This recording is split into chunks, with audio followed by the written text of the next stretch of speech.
O cerco está a vivir unha boa costeira de anchoa no Cantábrico noroeste.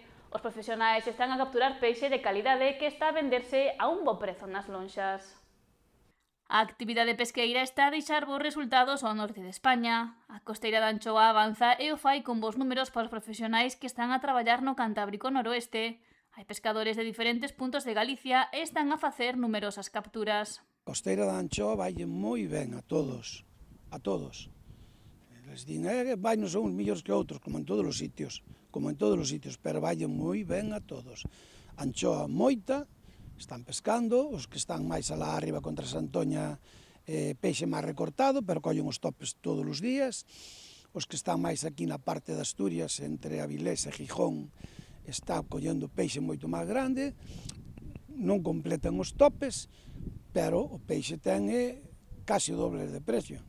Polo que fai un balance positivo da costeira ata agora, este ano os prezos en lonxa están a ser máis elevados que en anteriores campañas.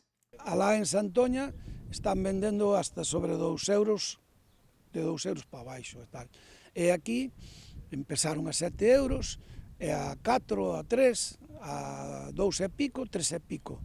2 e pico, 3 e pico, casi doblando o peixe, o precio da máis de arriba.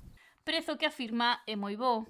Tamén é peixe bo, é peixe de calidad, canto máis grande sea mellor, pero hai quen quere botar moito máis peixe en terra e non lle importa que sean máis pequenos.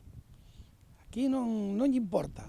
Os armadores queren encher o saco, como sea, chegan a terra, saben que o peixe, ainda que así levan 10.000 kilos, pois fanche 15.000 euros, ainda que sea 1,5 €. Eso, eles constantemente. Nós, os armadores, principalmente, somos os culpables do que está pasando no mar. Xa que sostén que hai pescadores que queren que os barcos cheguen ao porto cargados. Oye, viñan un pouco máis para acá, para sur, como veo o peixe camiñou máis para sur, pescaban un pouco menos, estábase vendendo a un precio máis razonable e o peixe moito máis grande. E se xa viría andando outra para acá. E íbase coller despois contra o último, en 2 meses máis que tuvera o peixe, e agora daqui para diante cando máis engordaba. Pero non é... Somos lo mismo. Casi podemos nos chamar depredadores. Os cerqueiros que non subiron a costeira de anchoa teñen a vista posta na Sardiña e no San Xoán.